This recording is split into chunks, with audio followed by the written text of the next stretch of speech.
Olá pessoal, tudo bem com vocês? Recentemente nós tivemos vários vídeos aqui no canal mostrando um pouquinho do jeito descontraído das meninas e o vocabulário delas enquanto elas conversam no nosso dia a dia, enquanto elas estão brincando. E uma das coisas que eu ouço já há algum tempo de pessoas que acompanham os vídeos que eu faço é que as pessoas acreditam que eu tenho um nível de inglês muito top e que por causa disso eu escolhi criar as meninas dessa maneira. Só que o que eu acho que a maioria de vocês pode não saber é que o meu nível de inglês não é assim desses mais maravilhosos que existem na face da Terra. E hoje a gente vai falar um pouquinho sobre o meu nível de inglês e os erros que eu cometo.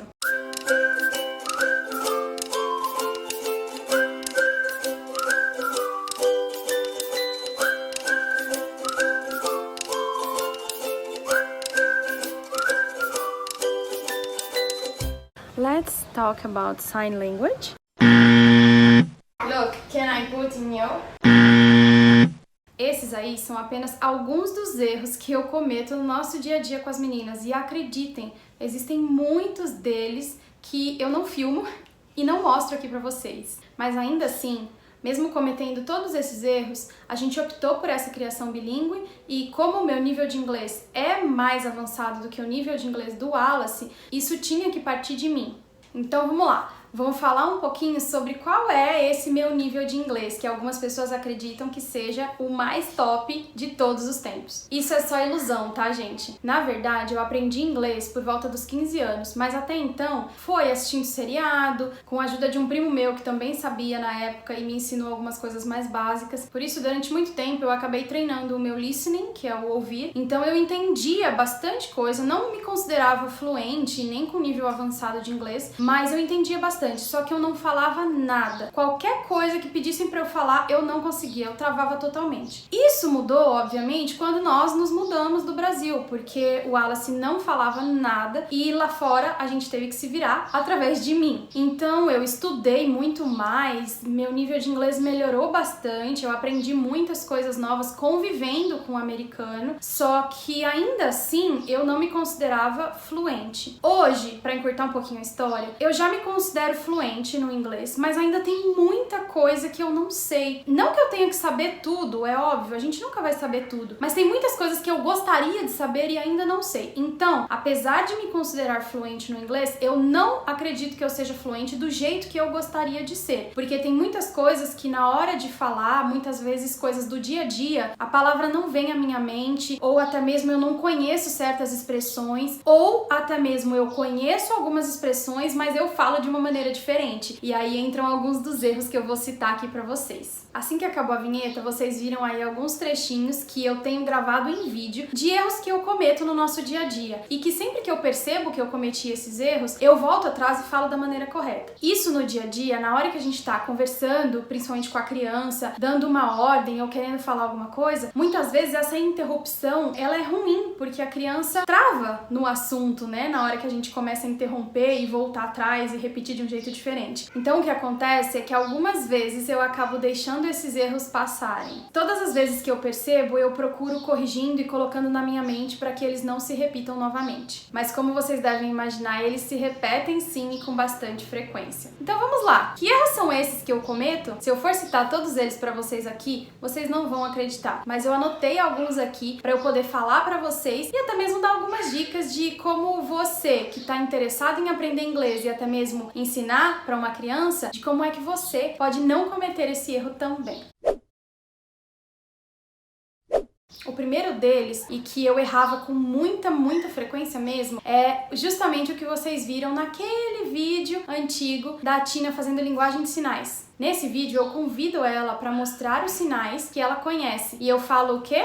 Let's make sign language. Percebam que eu falo exatamente nesse tom. E é um tom de pergunta. Mas o let's não é usado para pergunta. Se eu falo let's go, eu estou falando vamos, certo? E por saber que o let's significa vamos, a gente acaba também usando ele para fazer pergunta. Só que o let's não é usado para fazer pergunta, ele é usado para fazer uma afirmação. Depois que eu percebi que eu realmente cometia muito esse erro com as meninas, eu encontrei uma maneira de corrigir esse erro de uma forma intencional. condicional. Então, todas as vezes que eu vou fazer um convite ou uma ordem, mas de uma maneira bem educada, para que a criança queira fazer aquilo que eu tô sugerindo que ela faça, e eu percebo que eu usei o let's, eu já substituo a frase. Então, se antes eu errava, por exemplo, falando Tina, let's take a shower, em tom de pergunta, o que está errado, eu comecei a substituir da seguinte forma: Tina, let's take a shower, ok? Porque eu faço a pergunta, só que eu usei o let's sem estar em forma de pergunta. Então foi uma coisa que me serviu bastante. Quando eu percebia que eu queria fazer uma pergunta, mas tinha começado com o let's, eu mudava o finalzinho. Eu fazia em forma de afirmação e colocava um ok, aí sim, em forma de pergunta, para poder expressar aquilo que eu estava querendo dizer para ela de uma maneira correta. Mas esse é um erro muito comum que, se você também comete, agora você sabe o que fazer para poder corrigir ele. Outra coisa que eu tive muita dificuldade também por um tempo foi a questão da ordem das perguntas, porque no inglês a gente troca a ordem das palavras quando a gente vai fazer uma pergunta. Então no começo eu não acostumava a fazer essa troca, e aí eu me enrolava demais, porque eu falava uma coisa e eu queria fazer uma pergunta, então eu falava em tom de pergunta, mas não estava na ordem correta e virava uma salada. E depois aconteceu o contrário, porque de tanto eu me policiar para poder colocar as palavras na ordem certa quando eu queria fazer uma pergunta, eu passei a colocar as palavras na ordem de pergunta todas as vezes que eu queria fazer, inclusive, uma afirmação. Isso é uma coisa que eu ainda tenho uma dificuldade até hoje e que eu ainda me pego errando vez ou outra. Por isso eu preciso me policiar bastante. Outras coisas que eu também erro bastante são coisas como preposição, por exemplo. Então vocês viram também um videozinho, inclusive recente, em que eu mostro, na hora que eu vou colocar o óculos de sol na Tina, eu falo let mommy put in you. Só que in seria para eu colocar o óculos dentro dela, e não é. Então alguma coisa que a gente coloque no nosso corpo, a gente coloca on. Então eu deveria ter falado let mommy put the glasses on you. São coisas que eu erro ainda no meu dia a dia e que tem vezes que eu só percebo depois. Por exemplo, essa questão dessa preposição nesse vídeo específico foi algo que eu só percebi quando eu fui editar o vídeo. Na hora que eu tava aqui conversando com elas, eu nem me liguei.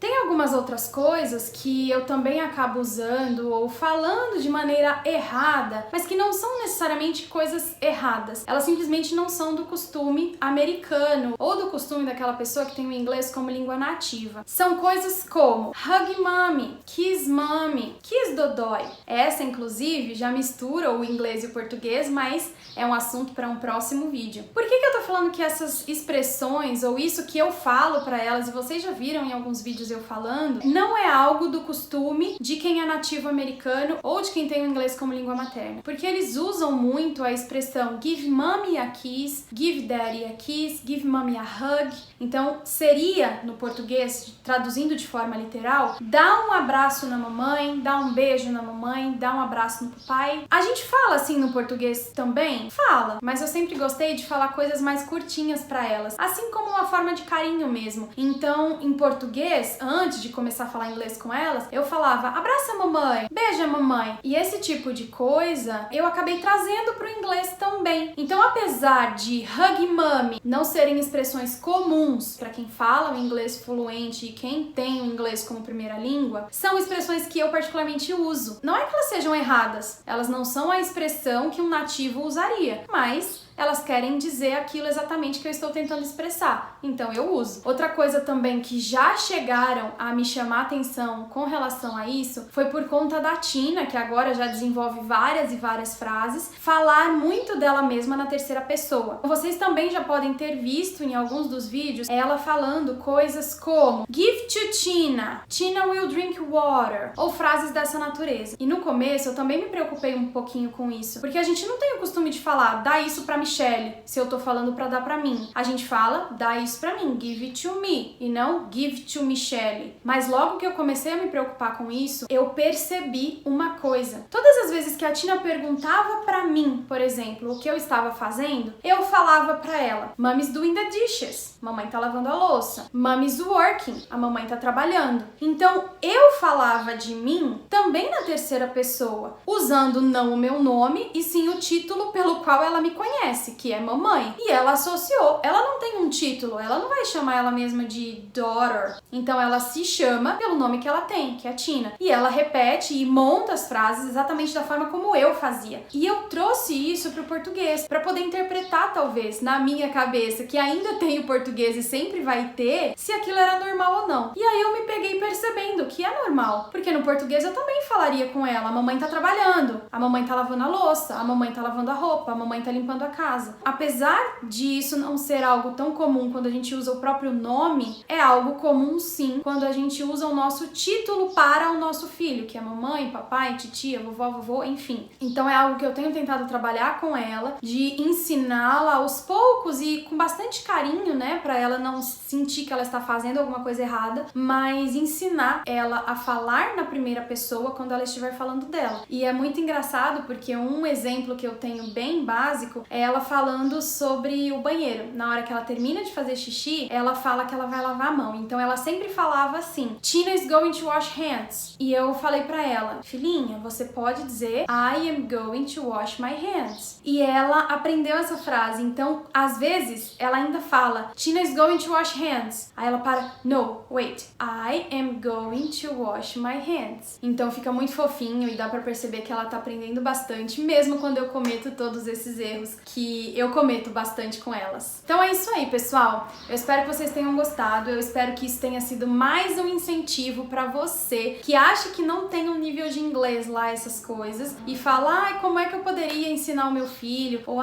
será que eu consigo aprender e melhorar mais? Quanto mais a gente se esforça, quanto mais a gente pesquisa, quanto mais a gente precisa daquilo, mais a gente melhora. Então eu garanto a você que não tem um nível de inglês lá, essas coisas, o meu também não é lá, essas coisas, mas mesmo assim eu ainda acho que vale muito a pena e eu ainda faço de tudo pra ensiná-las e pra aprender junto com elas. Eu espero que você tenha gostado demais desse vídeo. Não esquece de deixar seu like. Se ainda não é inscrito no canal, faz isso agora e ativa o sininho das notificações. Assim você vai poder receber sempre todos esses conteúdos legais que eu trago pra vocês aqui. Eu sou Michelle Werder, sou professora e escritora, sou casada e mãe de 2.